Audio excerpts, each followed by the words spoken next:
Hey, this is David, and I got a real special treat for you today. In the studio is Borat. My name is Borat. I am very excited. We have that voodoo that you do. So you're gonna do the whole thing in that voice? No. You introduced So Borat. that was basically it. Yeah. Well, he's not here, and I didn't want you to look silly. So. Okay. Thanks for taking that bullet. It's a little late now. All right. So Voodoo That You Do, one of the higher levels in the game, so therefore one of the more difficult ones. Absolutely. This is right near the tail end of the Sorcerer's Keep campaign. Among our players, they consider this probably the hardest in the entire campaign. So defenses are important. What are you picking? This is the first level that introduces the false wall. We here at Simutronics love it. We use it all the time. A lot of our players feel the same way, but a few players just can't seem to wrap their heads around how to make good use of this guy. So hopefully we can turn you naysayers into false wall believers. You know, that's one of the things about the way we design this game is that every single defense is very carefully crafted so that it's useful on its own or in combination with other things. And this one in particular. Oh, absolutely. By itself, it doesn't really do a heck of a lot, but if you use it in conjunction with other things, it really has unlimited potential. So it comes into its own when you use it as part of a strategy to manipulate the heroes and where they're pathing or Right. what direction they're taking through. In this case, it's a labyrinth, it's a maze, so it's especially useful here. Yeah, we always like to highlight a new defense's capabilities in the level that first unlocks it, so you'll get to see the false wall at its best here. So people are often reluctant to take a non-offensive defense with them when you only have 8 slots. You feel like you got to take something that's got some kind of firepower, some kind of punch to it. Yeah, people, usually just assume, oh, if this deals damage, it's what I want all the time, damage, damage, damage. But one of the really unique things about Tiny Heroes is the heroes are smart and they have different personalities, and so trying to learn those personalities and those quirks to make them do things that they wouldn't normally do is part of the strategy. Yeah, and I don't know if they're smart so much as they have behavior. They do have Behavior that you can actually get your head around. Right.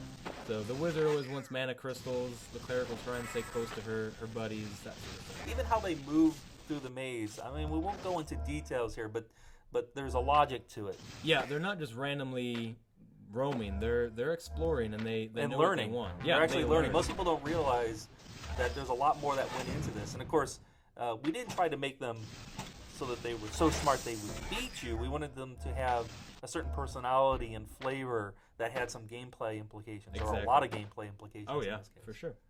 You can see my lightning towers are starting to ramp up here, and the trick to this level is finding a choke point, finding one centralized location that you can funnel all of the heroes in. I mean, it is a labyrinth, so there's a lot of different ways they can go. You want to make sure that they all end up in the same place. Oh, here comes that epic wizard. That epic wizard, he's got that AoE fireball, that thing is devastating. Now, AoE is a technical term. We in the game design business use it a lot. Stands for area of effect, which basically means that if you deal damage to one thing, all the things around it also take damage. Sometimes called splash damage. Yeah, but splash damage sounds more summer pool party, like hee hee hee, oh, splash damage. Like, it's when you think of epic wizard fireball, you're thinking destruction. I think summer pool party. Do you? Yeah, well, I think that all the time anyway. Hey man, it's past Labor Day, we're done. But couldn't wear white after Labor Day. You also can't think summer pool party, all right? All right. Check your calendar. It's on Google somewhere. It's in the patch notes. It's in the patch notes. So here you see me just using that false wall to reroute that epic ranger and his buddies, and then I got to use a bomb too. My jelly cube was busy nomming on someone, and they would have destroyed him if they had gotten to him. So You know, I see people play this game and they don't take the bomb. I do not understand what? these people. The bomb is the bomb. The bomb is the bomb. There's no other way to describe it. Here's my jelly cube. Is he gonna nom nom nom? Yep. Oh, and there's another jelly cube. So jelly cube is definitely good times here, because if you reroute the heroes properly, then your cubes will be free to graze on heroes in peace. And we call this here at Simutronics the Cosby defense. The Cosby defense, absolutely. It's a tactic. You can read about it in military handbooks and the like.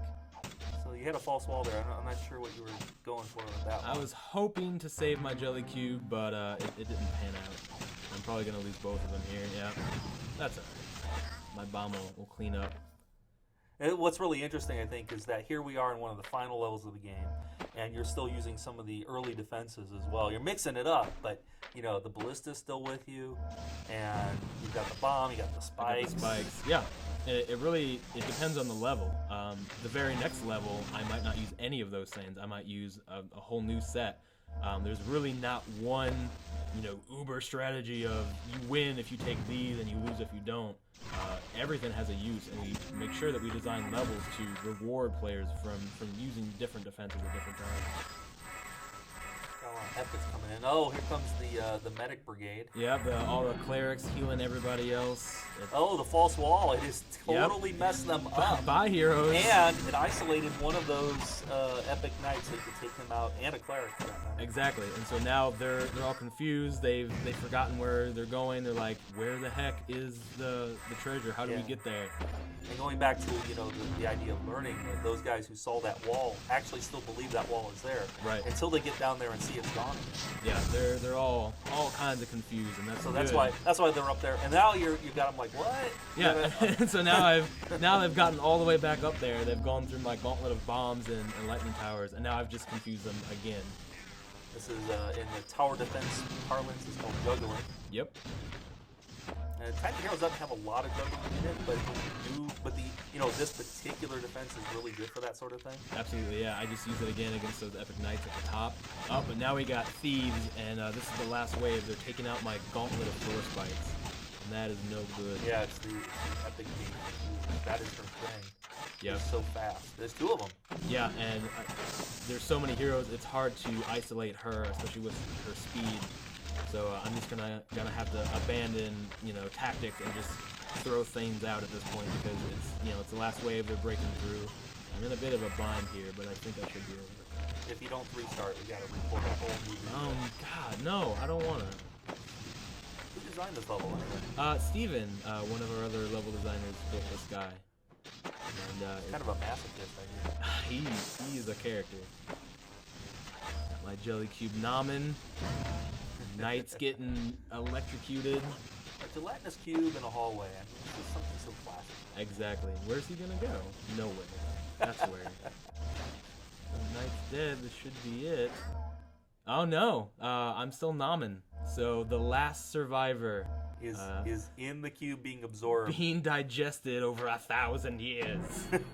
Or Did he put seconds. out a false wall? just in case. You never know. Oh, there it is. Another 3-star epic victory. Yep, thank you very much. That was That Voodoo That You Do, and I guess I did that voodoo. So what does voodoo have to do with this level anyway? Well, as you mentioned earlier, this is a labyrinth, so we decided to do an old Labyrinth movie reference. So this is one of the songs that David Bowie sings in the movie. Weren't you like 4 when that came out? I don't even think I was born. I'm 12 years old. I don't know why. I'm not even supposed to work here. Why are you making references to... I know stuff You're about 12 years things. old? I mean, we have some employment law issues. Uh-oh. Well, now we have to record it again because this can't get out. This will not get out. I guarantee it.